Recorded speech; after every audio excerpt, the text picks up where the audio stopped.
Buenas tardes. Hola, ¿cómo están?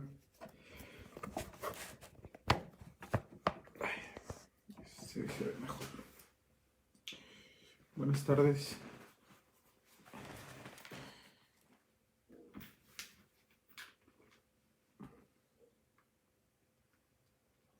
Buenas tardes, a ver quién se va conectando por aquí. Gracias, buenas tardes, saludos a todos.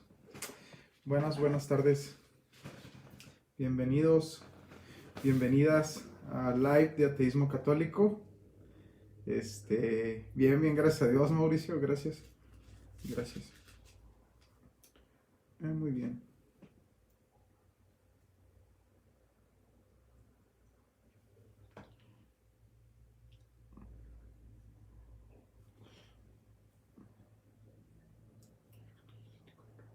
Muy bien, muy bien. Buenas tardes. Buenas tardes a todos los que van llegando.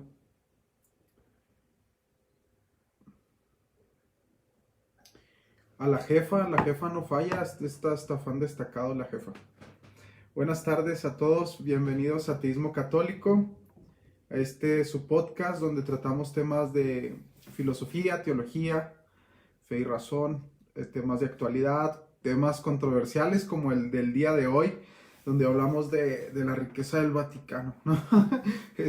Me da risa, perdón, pero ahorita les explico por qué me da risa. Entonces, bueno, vamos a ver esto, ¿no? Vamos a hablar de este tema. Vamos a esperar un poquito, como siempre, a que se vayan conectando poco a poco. Y me gustaría sobre todo que partiéramos, ahora vamos a partir de dos citas bíblicas.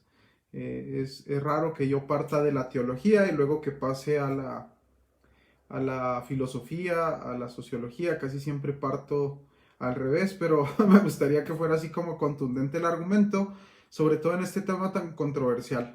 Y no pretendo tampoco utilizar la Biblia como un montanismo, es decir, con una... de hecho, el otro día le hablé al padre Ryan, le pregunté que si cuál era el término. Yo pensé que existía un término más moderno para explicar cuando queremos defender a la iglesia de forma radical y pretendemos pensar que no tiene errores. Pero él me dijo que se le dice montanismo, ¿no? El montanismo, decían, ellos defendían a la iglesia, ¿no? Como la pureza, como extra ecclesia nulla salus, es decir, fuera de la iglesia no hay salvación. Pero bueno, todo esto para decir cómo en realidad no pretendo una defensa de la iglesia total, cerrada, porque todos sabemos que la iglesia es pecadora y santa, ¿no? Como dirían por ahí los padres de la iglesia al principio de los primeros siglos.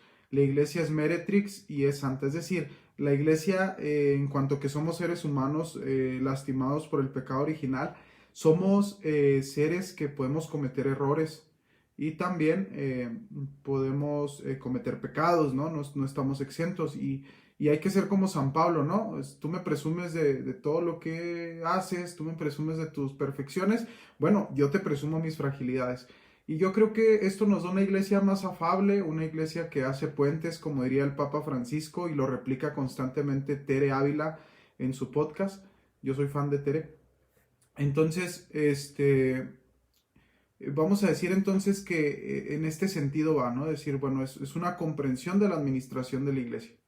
Y bueno, me gustaría que partiéramos, que viéramos por ahí en Marcos 14:7 y también en Mateo 4.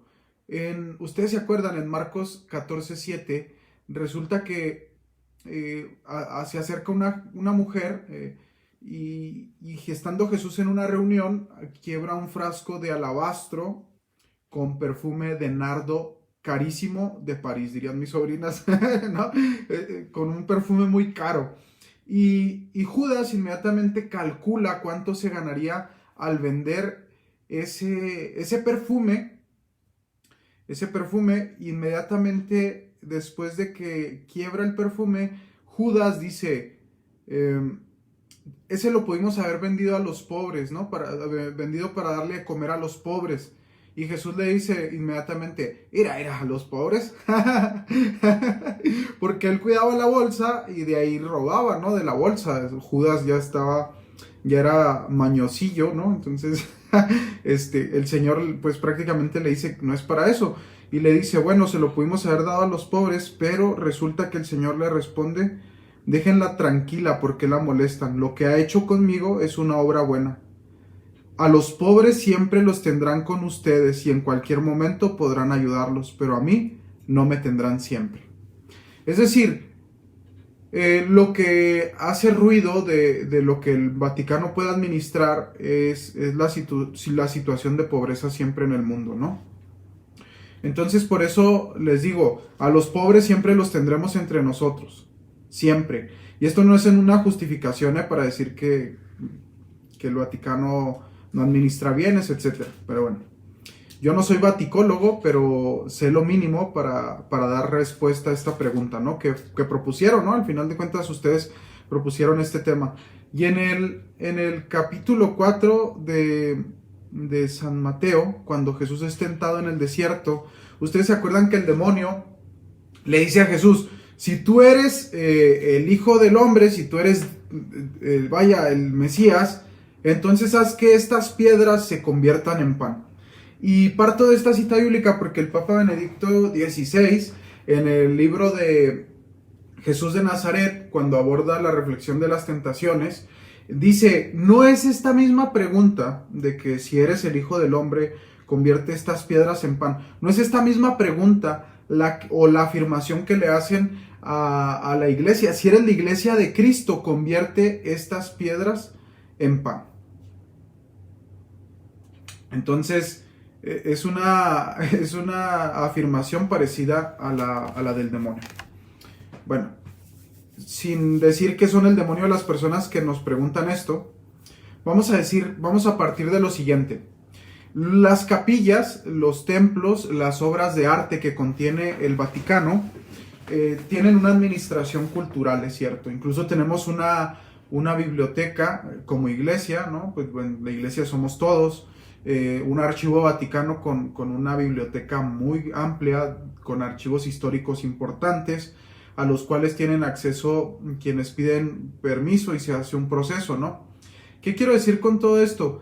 Que al final de cuentas lo que contiene en bienes patrimoniales el Vaticano son patrimonio cultural de la iglesia y de la humanidad. Es decir, no se pueden vender nada más por venderse, porque al final de cuentas son una fuente cultural que es invaluable, ¿no? Es decir, no es como una cuestión de decir vamos a venderlo y vamos a solucionar la pobreza. No, si vendemos todo lo que hay en el Vaticano no solucionamos la pobreza. Y ustedes, bueno, me viene a la mente, por ejemplo, todo lo que se le regala al Papa. No sé si se acuerdan el Ferrari, por ejemplo, que le regalaron al Papa de la empresa de Ferrari, y él lo subastó para los pobres, ¿no? O por ejemplo Pablo VI, cuando le hicieron una tiara de plata, lo que llamamos como mitra, ¿no? Pero una tiara que son 3 coronas, una sobre otra, y él la subastó también para los pobres. Bueno, sin hacer como una apología de los papas o del Vaticano, me gustaría decirles lo siguiente, ¿no? Sí, el ser humano por naturaleza tiene una economía. Es decir, ustedes, por ejemplo, y yo manejamos economía, aunque no sea una economía, vamos a decirlo,